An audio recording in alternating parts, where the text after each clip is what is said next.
Hey everybody, Johnny Be Good here, located somewhere around Fremont, Ohio. Mile marker 91 on Interstate 80 and 90. Today is Saturday, September 28. Today is my only brother's birthday.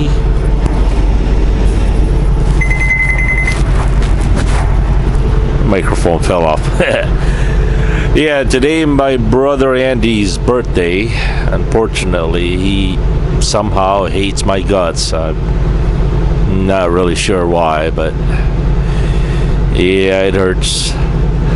Anyway, just a little recap. Boy, there's so much going on. I haven't done any videos and kind of been missing a couple of trips there. Well, as far back as I can remember, I went to Olney, Illinois. After Olney, Illinois, I deadheaded to St. Louis, Missouri. Picked up a beer load. Supposed to be that was gonna load in the morning, and just when I was about to go to sleep, it dawned on me to check if that load was loaded or not, and sure it was, and I had just enough time to drive it straight from St. Louis to Sheboygan. That way I can strategically spend 10 hours at the house, but I also was eating on my 14-hour rule. You see, there's a point where the 14-hour rule and your 11-hour rule matches together, especially when you've been waiting and loading and being a lot of delays. Your 11 hours your 11-hour driving hour rule depends on your 14-hour rule. Let's just say you did not drive 11 hours. Let's just say you only drove 2 hours, but you've sat so long that you don't already, you don't have the 14-hour rule. No.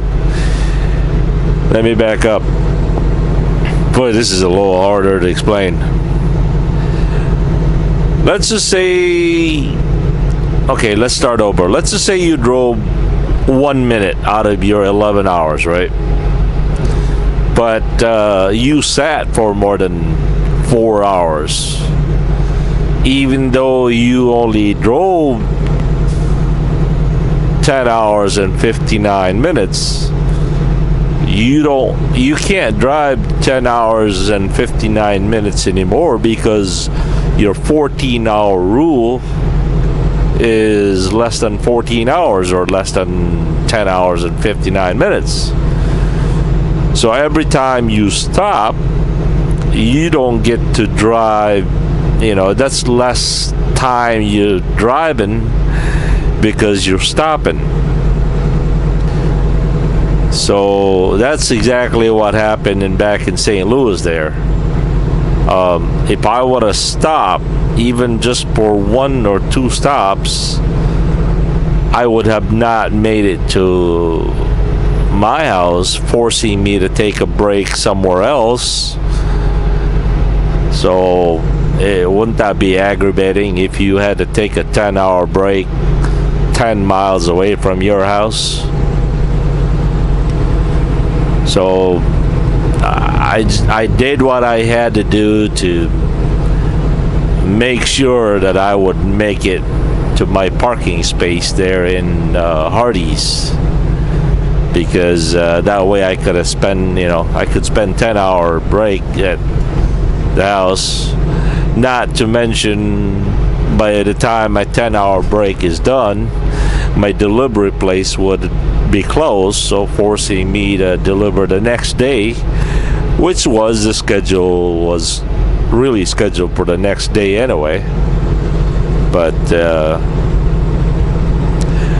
And I went to pick up this load, which this load delivers to Cranston, Rhode Island.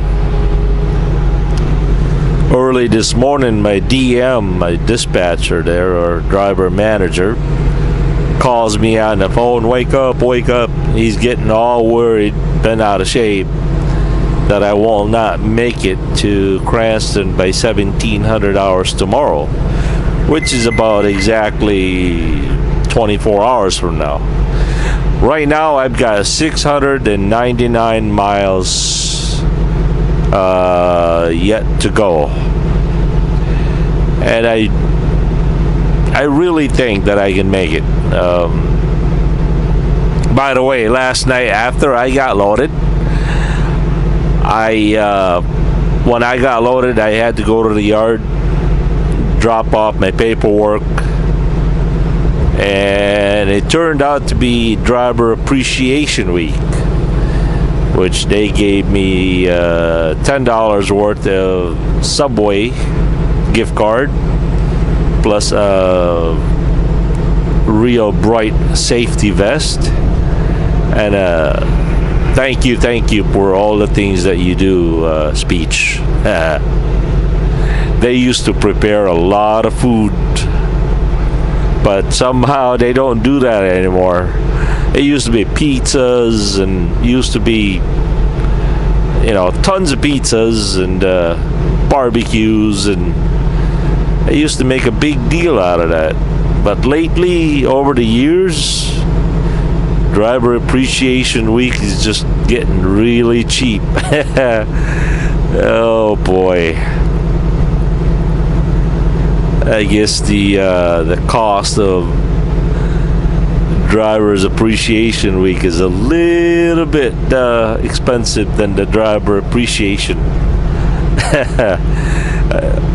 So would you say that the appreciation, the quality appreciation reflects the appreciation? Oh yeah.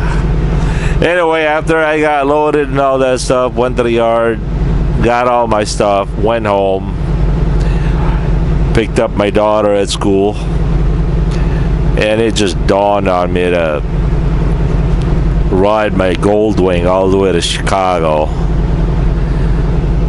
And I still don't have my camera set up properly on my Goldwing, so I thought I'd just ride.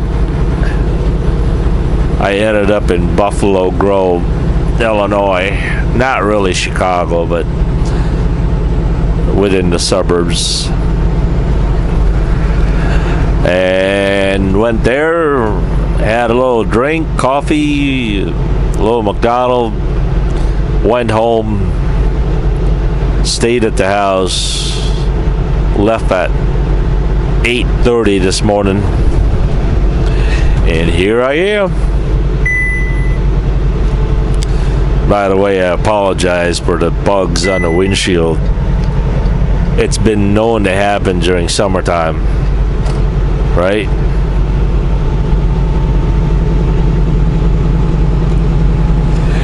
So right now I've got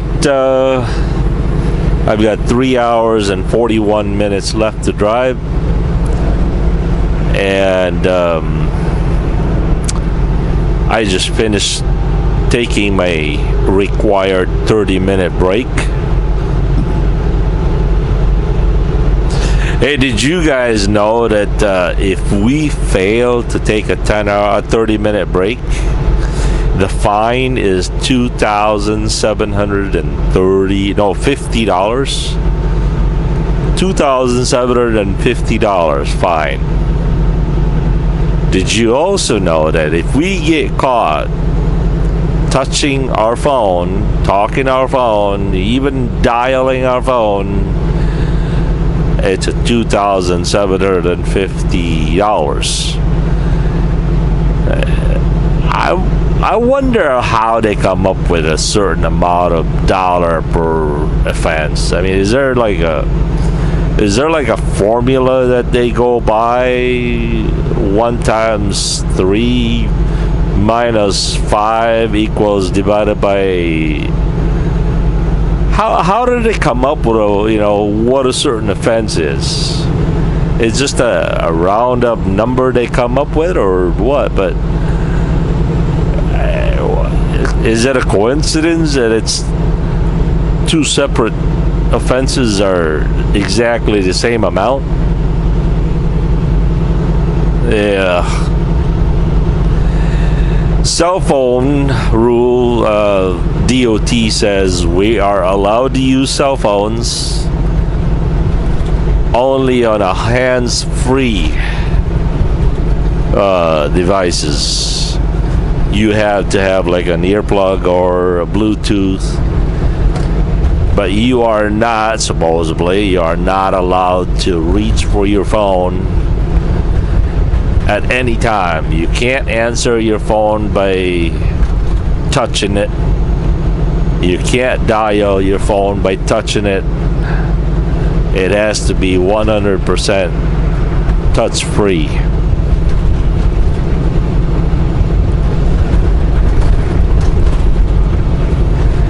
Here's something for you guys to think about. Most truck drivers that's been on the road for a while got millions of miles of experience to do, under our belt. And in most states, we can't drive more than 55, 65. We are so restricted on doing this and doing that. But here, a 16-year-old just got his license, can drive 75, 80 miles an hour, can talk on a cell phone. Oh, yeah.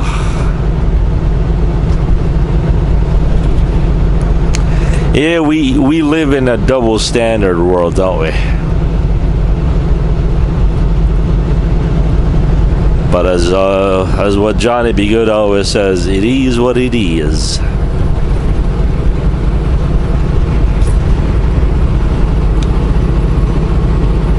I hope you guys like this little gizmo of angle that I got you guys. I don't know if it's shaky or not. This is first time I put this on there. I have not yet had a chance to use Ron's Gorilla tripod because it's can't stick it anywhere. It, believe it or not, this truck kind of shakes, and the shapes of the road, it just won't stay. But I'm sure I'll find a decent place to put it.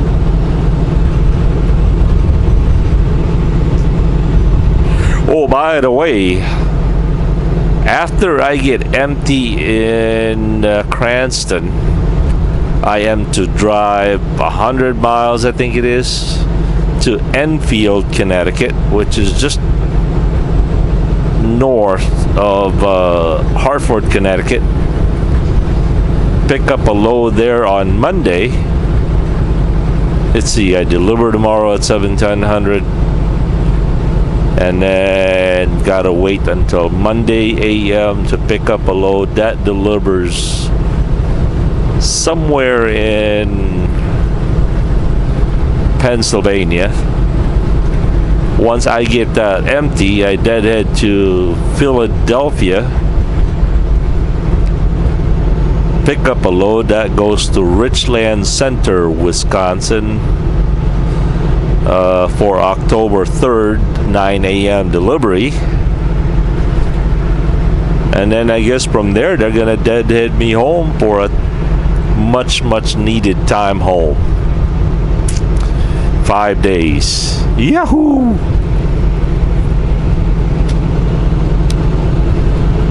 I've been contemplating on what I would call the big push. I think I'm going to attempt to circle Lake Michigan.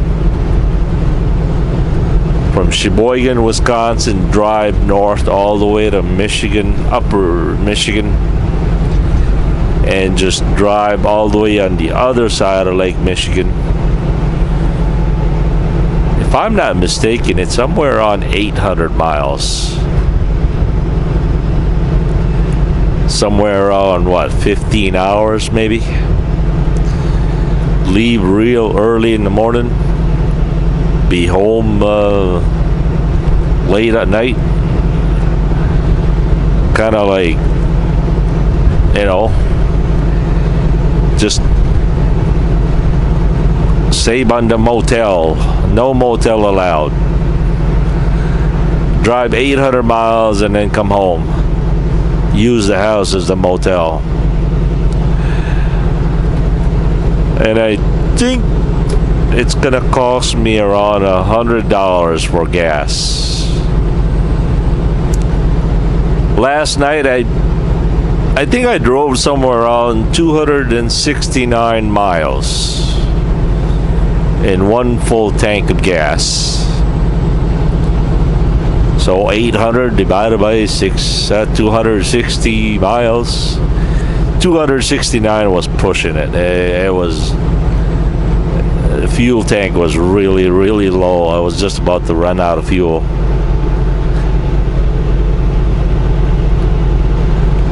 So, yep, that will be the big push. Now, I don't know whether I'll be able to do it or not, but